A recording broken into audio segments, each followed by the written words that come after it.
Ismail, the game director on the just announced Assassin's Creed 4 Black Flag. Pleasure Congratulations. To be here. Thank you very much. It's a pleasure to be here. I had a feeling we'd be seeing another Assassin's Creed game. I did not expect it would actually have a number in the title.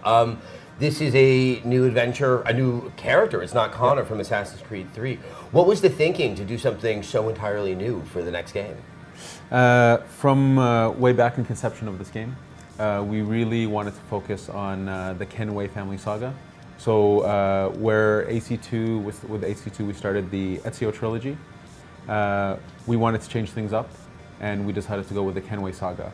And Edward, being the father of Hytham and the grandfather of Connor, he is the character that brings the Kenway family into the Assassin-Templar feud. And we wanted to tell his version of the story.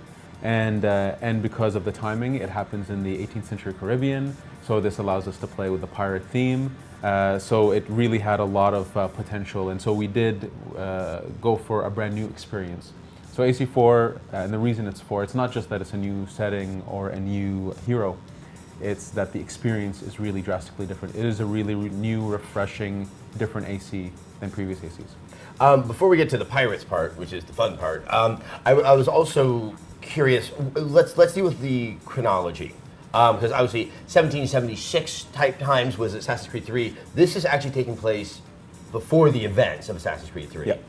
Yeah. So the game starts in 1715 with Edward. Edward being a British man who's a sailor who gets lured into the life of piracy because of its glory and riches and fortune. He's a very charismatic fellow who's charming but also a bit selfish and reckless because of his poor upbringing. Because of all this, he does become a pirate, and we meet him at this stage, 1715, and that's where the story really kicks off, and he meets assassins, and the story really progresses from there. So let's get to pirates. It's a little bit challenging because obviously pirates have been so romanticized, you know, but there's no reason with Johnny Depp. I mean, there's this whole concept, but it sounds like you guys are really trying to do a proper historical representation of what pirates are. What are they like? I mean, there really was a man named Blackbeard. Yeah, so when we started delving deep into the history of the figures, the events that happened, we found that there was a lot of depth there. There was a really important part of history that happened here with really over-the-top characters. So Blackbeard being arguably the most famous pirate that existed, this was a man who actually created a persona called Blackbeard. And it was something he did actively to avoid murdering people and killing people. He actually abhorred it. And so this element of the persona and then the man behind the persona, we wanted to tell this because it's really interesting, it's really character driven, and there is a grittiness and a reality to it that we felt is missing in mainstream media. As you said, pirates have been quite romanticized, and we feel that there is this incredible opportunity to tell this incredible reality of pirates. And this is what we strive to do. We're really telling, the kind of HBO version of pirates as opposed to the Disney-fied version of it. Now the gameplay sounds like it has drastically changed. The Assassin's Creed games, for all intents and purposes, were open-world games. But this seems, this is like open ocean game. I mean, there's a lot of naval aspects to it and how you sort of traverse the Caribbean. If you could just go into some detail of how we're going to be playing something different than all the other AC games. Yeah, so this is the way we look at it is the first true naval open world game. And what that means is the world that we've created, it's a very different world than previous ACs. We still have the major cities, so we have 3 major cities. But the way they're structured, the way they're put in the world, it's not at all the same as previous ACs. It's really more about this big Caribbean world that has many locations. There's 50 unique locations in the world with the sea, and the sea has tons of activities in it. And so it's really more about traversing and exploring this world instead of spending, an hour or 2 in one city and then moving on to the next city. So the way you consume the content, the way you progress through this world is very different, it's drastically different. The pure mechanics of being an assassin, these are things that will be comfortable for players. So players will pick this game up and feel, yes, this is an Assassin's Creed game. But the way it's wrapped, the depth of the naval system, the depth of the new pirate mechanics and the new abilities from Edward, this is all really refreshing stuff that should give a brand new experience to players.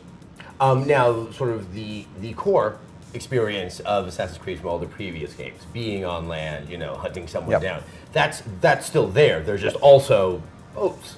Exactly. We talk about naval a lot, but it's not to say that the ground element is lessened at all. It's there and it's prominent. I would even say that the breakdown between in the main path, 60 land, 40 naval. So there is a lot of ground stuff. You are an assassin. At the end of the day, you are taking out targets and going after specific characters in the world. But what we've pushed for is having that the land and the naval elements are seamless. This is one unified world. It's not a sea game and then I load into ground maps. It's really one world. I can jump off my ship at any time, swim up to a beach and chase after a guy. Or vice versa, I could be chasing a guy on land, he jumps into a ship, I jump into my jackdaw and chase after him into the naval, and then I can destroy his ship or board his ship and assassinate him. We're really pushing the intuitiveness of this transition and the gameplay between these two mediums to really brand new levels, levels that are exciting for us to develop and hopefully exciting for fans to try and play. Because you can go to these different unique locations, and this wasn't a terribly industrialized part of the world at the time. It really it's not now either. How does the nature kind of work into it in terms of your traversal methods and I guess the animal life? I mean, there's sharks in the water.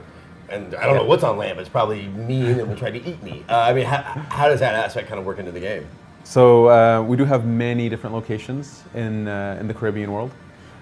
Many of them some are man-made and some are natural. And this is where we built on the strength from AC3. AC3 developed the frontier. Because of this, we're able to create new environments that are more natural. For example, jungles. Jungles are these really dense, claustrophobic environments that are lush and beautiful, but also very dangerous. There's new enemies in these environments. I'll let your imagination go wild with who these enemies are, but... It's talking trees, I know it. Jeez, you read the design.